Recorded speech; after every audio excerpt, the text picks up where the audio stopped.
Bueno, enseguida vamos a escuchar a la candidata doctora en Ciencias Sociales, Emilia Vela González. Es parte de su currículum, estudió el doctorado en el Colegio de Tamaulipas, tiene la maestría en Política y Gobierno de 2009 a 2011 por la Universidad Autónoma de Tamaulipas y el Supremo Tribunal de Justicia de Tamaulipas. Tiene la maestría en Impartición de Justicia de 2003 a 2004. Su amplia experiencia laboral es de la siguiente manera. Lo más reciente, de 2016 a 2019, fue magistrada del Tribunal Electoral del Estado de Tamaulipas, designada por el Senado de la República. Durante 2009 a 2015 fue magistrada del Tribunal Electoral del Poder Judicial del Estado de Tamaulipas. De abril de 2008 a abril de 2009 se desempeñó como magistrada de la Sala Unitaria del Tribunal Electoral de Tamaulipas y es autora de artículos en revistas y capítulos de libro. Sin más preámbulo, cedo la palabra a nuestra compañera Emilia Vela González para que nos hable sobre la evolución histórica del artículo tercero constitucional desde la perspectiva jurídica, claro está. Adelante, doctora Emilia. Muchas gracias por la invitación al doctor Rafael Sáenz y a la doctora Luisa, y un honor participar en esta mesa con el licenciado Castellanos y el licenciado Higuera. Desde la institución, en la Carta Magna del artículo tercero constitucional, ha experimentado una serie de reformas, siendo la más reciente la del 15 de mayo del 2019. Estos cambios la han convertido en un precepto injustificadamente extenso, ya que muchos de sus contenidos bien pudieran establecerse y regularse en la legislación secundaria. Yéndonos un poco a los antecedentes de la educación en México, tenemos que, y lo que es la educación en relación con las mujeres, quisiera remontarme que en el siglo XVII y en el siglo XVIII van a permear en Europa el movimiento del liberalismo y posteriormente el liberalismo ilustrado, que con el derecho divino de los reyes y consideraban que había igualdad entre todos los seres humanos, pero esa igualdad no comprendía a las mujeres. Digamos que ellos se arrogaban la razón, a ella la naturaleza, ellos se reservaban el ámbito público y a ella el público, el privado o doméstico. Es precisamente a finales del siglo XVIII donde se empiezan a escuchar las voces de Mary Wollstonecraft, quien en su obra más importante y significativa, La Vindicación de los Derechos de la Mujer, señala que una de las razones de esa desigualdad es que la mujer está excluida de la educación, que es la educación la que puede igualarla con el varón. Si nos vamos ya propiamente a la ciudad, a lo que es el territorio nacional, sabemos que durante 3 siglos estuvo bajo el dominio español. Entonces, en esa época, si bien no existió una educación formal, sí la Iglesia Católica ejerció ciertas labores educativas más que todo de formación religiosa. Consumada la independencia, se promulgó la Constitución Federal del 4 de octubre de 1824.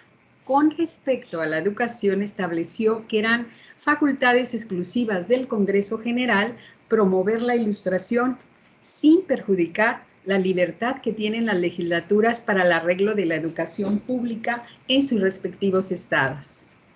En 1824 se estableció el principio de obligatoriedad de la religión católica, lo que repercutió en las estructuras educativas, dejando en manos del clero dicha labor, ante la falta de un magisterio suficientemente numeroso para afrontar el reto que representaba educar al pueblo de México.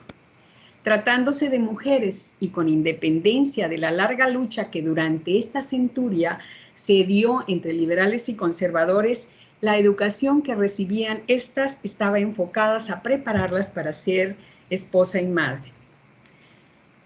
Como resultado de las elecciones del 10 de abril de 1842, que favoreció a los liberales, estos convocaron a un Congreso Constituyente que dio como resultado la Constitución de 1842. en cuyo artículo 13 reconoció en todos los hombres los derechos naturales de libertad, igualdad, seguridad y propiedad, otorgándole en consecuencia las siguientes garantías. En relación a la igualdad, estableció la abolición de todos los monopolios relativos a la enseñanza y ejercicio de las profesiones, y que la enseñanza privada era libre, sin que el poder público pudiera tener más intervención que la de cuidar a las leyes. Por primera ocasión, se plantea a la educación como parte de las garantías individuales. El 15 de mayo de 1856, el presidente Comonfort promulgó el Estatuto Orgánico Provisional de la República Mexicana, anticipo de la Constitución, que estuvo en teoría, una teórica vigencia hasta la promulgación de la Constitución de 1857, estableciéndose en su artículo 39 que la enseñanza privada era libre. El poder público no tenía más intervención que cuidar que no se atacara la moral. Al promulgarse la Constitución de 1857, de orientación liberal, el artículo 3 estableció que la enseñanza era libre. La ley determinaría qué profesiones necesitaban título para su ejercicio y con qué requisitos se debían expedirse. Entre el año de 1861 a 1916, por medio de la legislación secundaria, se fueron definiendo y consolidando tres rasgos de la educación primaria: gratuidad, obligatoriedad y laicidad. En la Constitución del 5 de febrero de 1917 se otorgó por primera vez rango constitucional al derecho que todo ciudadano mexicano tiene para recibir una educación laica, obligatoria y gratuita, otorgando mayores facultades educativas al Estado para coordinar y vigilar el funcionamiento de escuelas públicas y privadas. Si bien se reiteró que la enseñanza era libre, la libertad quedó limitada al establecerse que sería laica la que se diera en los establecimientos oficiales de educación, al igual que lo sería la enseñanza primaria y elemental y superior que se impartiera por particulares. No obstante que en el citado precepto se contenía una prohibición categórica de que corporaciones religiosas o ministros de algún culto pudieran establecer o dirigir escuelas de instrucción primaria, fue una disposición que en realidad no se respetó, dado los incontables establecimientos educativos dirigidos por organizaciones religiosas u órdenes monásticas que han impartido educación en México. En la citada disposición constitucional quedó establecido que las escuelas primarias particulares estarían sujetas a la vigilancia oficial y que a partir de la fecha señalada, que en los establecimientos oficiales se impartiría gratuitamente la enseñanza primaria. La creación de la Secretaría de Educación Pública en septiembre de 1921 facilitó la acción concurrente del gobierno federal de manera directa en todo el país y se logró equilibrar un poco la desigual atención que estados y municipios brindaban a los servicios de educación. Particularmente se le dio importancia con el primer titular de esa secretaría, Vasconcelos, a la educación rural. Es de precisar que el citado precepto ha sido reformado en diversas coyunturas históricas para expresar orientaciones filosóficas del régimen político, atender demandas sociales y sustentar los planes de gobierno. Al iniciar el régimen presidencial del general Lázaro Cárdenas, se instituye la educación socialista y primaria obligatoria. El 12 de diciembre de 1934 se publica la reforma del artículo 3 constitucional. En la misma se estableció la obligatoriedad y gratuidad de la educación que impartiera el Estado, y además de excluir toda doctrina religiosa, combatiría el fanatismo y los prejuicios. Se reservaba al Estado la facultad de impartir educación primaria, secundaria y normal, pudiendo concederse autorizaciones a particulares, las que podían ser revocadas sin que procediera recurso alguno, existiendo la posibilidad de retirar discrecionalmente la validez oficial de los estudios realizados en los planteles particulares. Con Manuel Ávila Camacho en la presidencia, que estuvo de 1940 a 1946, dio inicio a una política de conciliación nacional que tuvo consecuencias en el sistema educativo. En 1941 se promulgó la Ley Orgánica de la Educación Pública. El 14 de diciembre de 1945, el presidente envió al Congreso de la Unión una iniciativa para reformar el artículo 3 de la Constitución misma, que fue aprobada sin ninguna modificación y publicada en el Diario Oficial de la Federación el 30 de diciembre de 1946, cuando ya había concluido su mandato. La nueva reforma constitucional señalaba que la educación que impartiera el Estado tendería a desarrollar armónicamente las facultades del ser humano, fomentando el amor a la patria y la conciencia de la solidaridad internacional en la independencia y la justicia. Ajena a cualquier doctrina religiosa y basado en el progreso científico, lucharía contra la ignorancia, sus efectos y las servidumbres. Tal educación sería democrática, nacional, contribuiría a la mejor convivencia humana, aprecio por la dignidad humana y a la integridad de la familia, la convicción del interés general de la sociedad, ideales de fraternidad, igualdad, de derechos de todos los hombres, evitando privilegios de raza, sectas, grupos, sexo o individuos. Los planteles particulares deberían ajustarse a los planes y programas oficiales. Las corporaciones religiosas no intervendrían en forma alguna en planteles de primaria, secundaria y normal y la destinada a obreros y campesinos. Se introduce el humanismo de unidad nacional, la educación racional y la obligación de la educación estatal gratuita, la educación primaria obligatoria. En 1980, como lo señalara el maestro Castellanos, el doctor Castellanos, se da la autonomía de las instituciones de educación superior. Durante el régimen de Carlos Salinas de Gortari, las características centrales de la política educativa durante este periodo fue el de modernización del sistema escolar. El programa de modernización educativa de 1989 a 1994 programó de manera prioritaria la conformación de un sistema de mayor calidad que se adaptara a los cambios económicos que requería el país en el contexto de las transformaciones mundiales marcadas por el libre mercado. Para reformar el sistema educativo se modificaron los artículos 3º y 130 de la Constitución Política, este último relacionado con la personalidad jurídica de las iglesias. Con dichas modificaciones se abrió nuevamente un espacio para la participación de la Iglesia en la educación. En los siguientes años se emprenderían acciones tendientes a la reorganización del sistema educativo.